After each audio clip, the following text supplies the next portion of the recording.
late that night. Waiting is not easy for angels because we are not often so tightly constrained within time. Michael was late.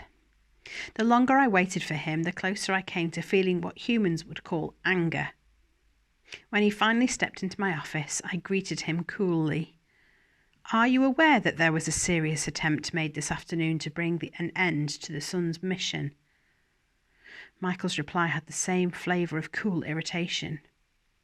"Are you aware that the opposition are planning a major offensive against us?" I wasn't. Michael continued. "I sent Shariel to you because I was too busy to help him. I trust that you managed to diminish the heated anxiety of young James."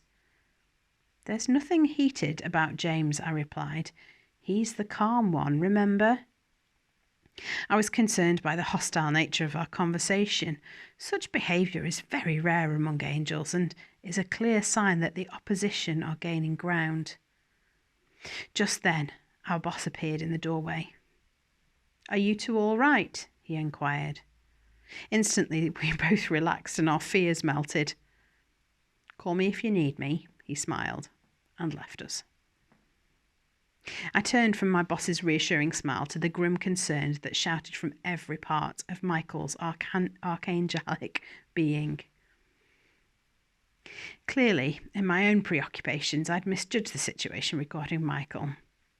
I allowed him to speak first. "As you are aware," he said, "the opposition have been amassing their forces around the shores of Lake Galilee, while the sun has been travelling through the hill country to the west. You are not aware that the leader of the opposition has been up to the most abominable tricks, twisting and manipulating the spirits who serve him." I interrupted. "Michael, I'm sorry to change the subject, but we need to increase security around Mary.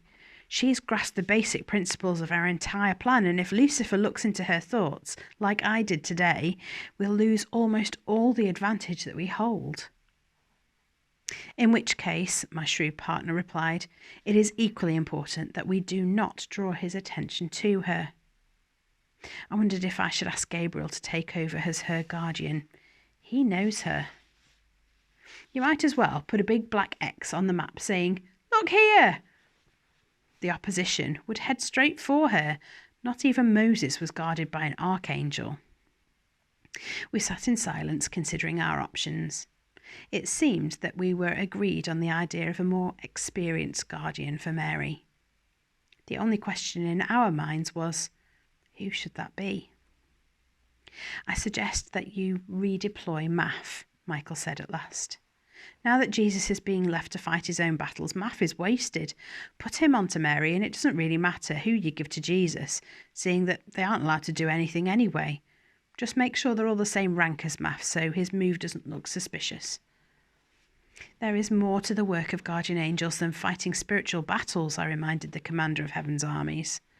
"And your creator and master has many other struggles beyond the feeble plots of the opposition. Those plots have moved on from being feeble." Michael steered our conversation back to his concern. While we glared at each other in moody silence, the door opened again, revealing our boss. "Oriel," he said gently. "Yes, sir." "I would like you to take over the day-to-day care of my son." My whole being thrilled at the prospect of being set free from my office to enjoy the company of the sun. "Yes, sir," I replied. "I would be honoured to serve him, but who would look after the office?" "You can run operations from the ground." Suddenly, the security of my office, safe from the constantly deteriorating universe, seemed very attractive. The idea of being stuck in time and space became less attractive. Although it is useless to argue with my boss, I felt I need to put up at least a token resistance. "Operating from within planet Earth will cause numerous logistical difficulties." "I could ask Raphael to mind the office for you," he suggested with a playful smile. Raphael, may I note, is to administration what the leader of the opposition is to honesty, as my boss knows very well. "That's an interesting idea," I replied in the jesting spirit of the suggestion. I'm sure I'll manage. The door closed. Our boss's hand, in any matter, always brings with it a sense of goodness and rightness. It changes one's outlook and attitude. It had certainly changed Michael's. Good, he said. It will be a great comfort to have you around.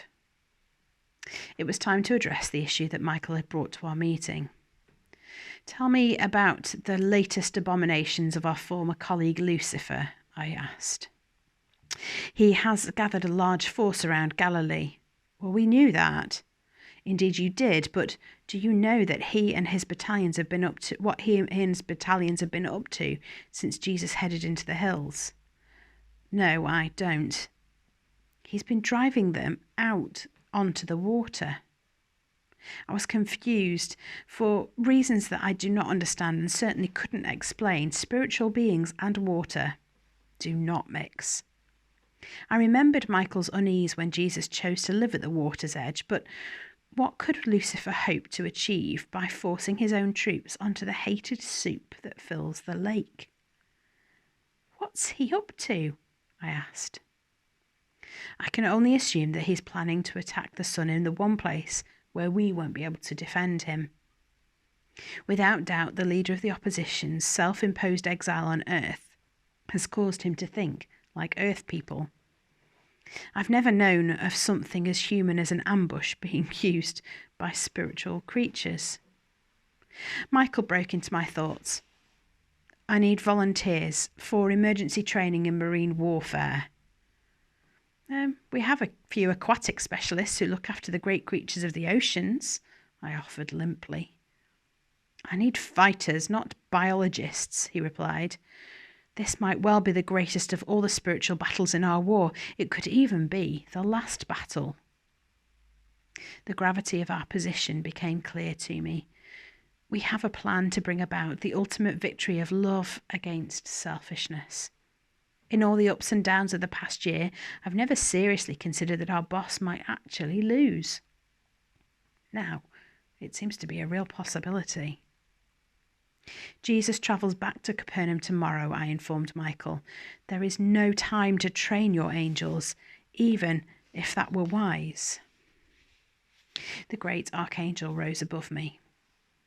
I can't stand by and watch all that we've worked for dissolve into the water. I can't do nothing while that damned Lucifer destroys the last hope for men and women on the earth. I've seen Michael in similar moods before, but today I snatched a glimpse of Archangel Michael as his enemies must see him. Vast, uncompromising, and unconquerable. There could be no gain from rising to the contest. I would not win. Michael, I snapped, summoning all the authority and command entrusted to me. It checked his furious advance. If you strike a single blow against the enemy, you will, with that one act, demolish our entire plan, and that you know. He sat down. I continued, I will inform Jesus of the situation, and you will stay by my side until this episode is past, for good or for evil. Neither you nor I know the fullness of our boss's strategy, and neither you nor I will raise a finger without his clear command. Michael was silent. I began to tidy my desk. I have to close up this office and prepare for life on Earth. You can help me. Those arrangements are now all in place. Michael sat, grim-faced, in the corner of my office while I spent some of the Earth night writing this journal. Both of us are weighed down with the same question. What if Jesus, the Son of God, should die?